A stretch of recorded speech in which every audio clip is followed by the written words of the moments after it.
regional jets into Killeen to improve the market, and I think that's going to help a lot. Continental, the RASM was slightly below their average. They did take the regional jets and convert them to SOBs. They took the frequency down from 7 trips to 6 trips, and just in a couple of months of data that I had, year over year there was a 10-point increase in load factor, and John indicated to me that it's even much higher during the summer. So RASM will track that over time, but we should expect a significant improvement there. Delta's capacity was down 17%. They added a third trip in the summer of 2007. They didn't put that in 2008. In 2008, they also, on Tuesdays and Wednesdays, took a trip out and operated just one trip a day. It was an effort on their part to increase their overall load factor, increase the performance, and the market performed extremely well. Atlanta, as I mentioned earlier, provides extremely good connectivity international. It gives you more connectivity to the Middle East and Africa, and some points that American does not serve today over Dallas. To close, I think it's important here that we talk about where Killeen is. I know I was asked maybe initially, where we might look for the next service, but the first priority always is to hold on to what you have and to support what you have. We did a 2008 study that showed that 59% of the passengers from this area flew out of the Killeen Airport. 24% used Austin, 13% used Dallas. Lots of reasons for that. We'll never reach a point where 100% of passengers use the Killeen Airport. But to the extent that the airport can be supported, to the extent that people can be made aware of the fact that you have an airport here that's got world-class service, I think that's important to point out to people. Over time, as we look at it, Denver might provide the best opportunity for a new westbound hub. Frontier is making changes in their system. United is starting to work with some regional partners who have lower costs that maybe something might work out there. But again, we'll have to monitor that over time. That's not something that's immediate.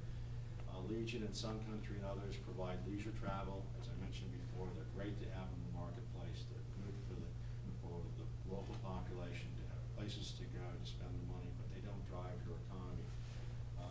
Killeen Fort Hood, excellent market. The airlines love it. They love military markets in general. But industry trends are going to continue to drive what happens in service decisions as we go forward. And lastly, in markets like Killeen, as I said before, I'm repeating myself, but the business community is extremely important to the decisions that airlines make. Your business passengers are the ones that really make it work.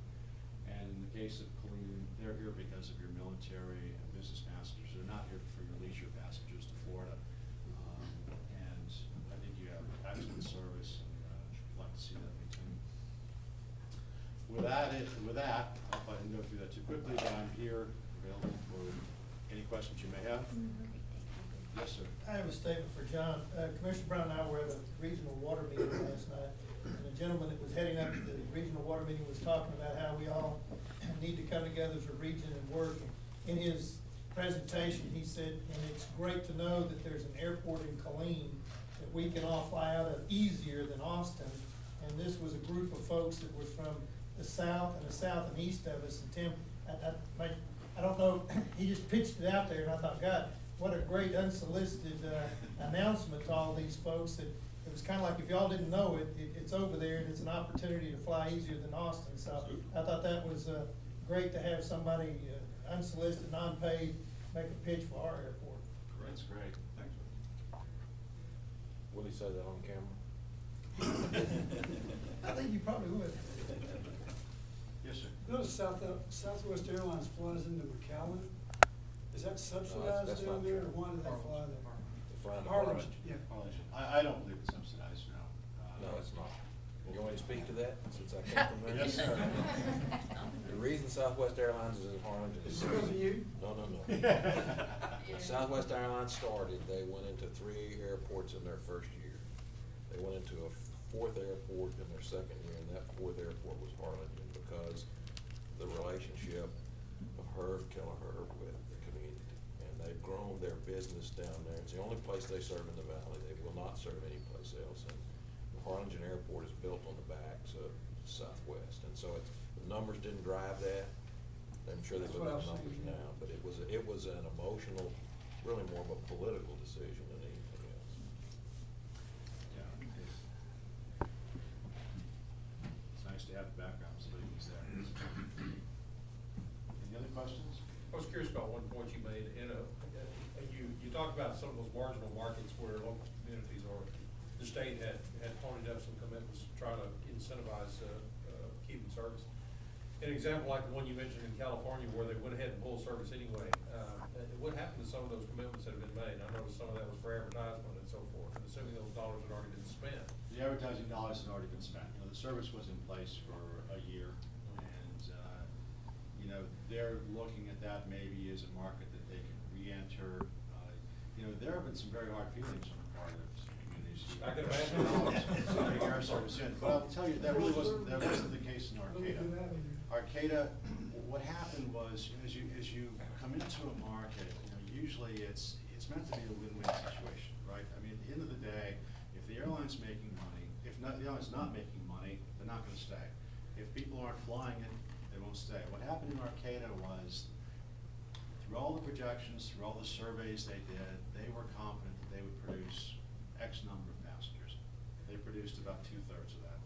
And they asked people why they weren't using them. They had all kinds of reasons. Well, you know, I've flown for United forever and a day. Yeah, I told you I'd use Southwest, but you know, or Delta rather. But I've always flown United. I've been in their frequent flyer program and whatever. Some of the businesses weren't doing quite as well. The economy isn't doing well. But at the end of the day, they did not produce anywhere near the passengers that made money. And that revenue guarantee of $500,000 didn't come close to covering the losses that Delta had in that market. So at the end of the day, they knew going in that if they didn't produce enough revenue to make sense, that Delta would leave. And Delta didn't enter into it thinking, well, this is gonna be unsuccessful, we'll get their $500,000, we'll let them advertise this in a market that will never period. That doesn't do any good for Delta. Doesn't do any good for American to go into Manhattan, Kansas and get the state to put up a lot of money, and then later, it's a 2-year commitment there, but at the end of 2 years say, you know, this isn't working. That could happen if the service is not supported, but that's not the going in position. On the West Coast, there were some examples with America West, where America West really came in and took money right up front and was in some markets for months and left a very, very bad taste in some communities that they would never want to talk to some of those airlines again. And they don't like the idea of, when you mentioned revenue guarantee, they've had their experience and they don't want any part of it. But today, you structure the agreement such that as long as there's reasonable performance, you're gonna see the carriers stay there. They've got to do their part. They've got to fly dependable flights. They can't cancel all the time. They can't operate late all the time. But the airlines today are not investing in marketing. They do their national advertising and so forth. They run their fare sales. But while it used to be, when we entered a new market, we expected it to take at least a year for the market to ramp up. Airlines have very little patience for that these days because it costs too much. Say you spend $5 million to come in and fly 2 regional jets a day. You know, somebody's made that decision. I'm going to spend $5 million, and if it's bringing in 3, you got a real problem. Now, they don't. That's costing $5 million just to fly the flight. They don't spend the money on marketing. They rely on the communities now to spend a lot of their marketing funds and come up with the marketing funds. Doesn't seem fair, perhaps, but that's economic growth for most of these communities that, by bringing in air service. So they're doing it. More and more communities are coming up with funds and looking for ways. Some states are heavily involved in this, most aren't, but some states are subsidizing it big time. Anything else? Well, thank you. I appreciate your time and your interest.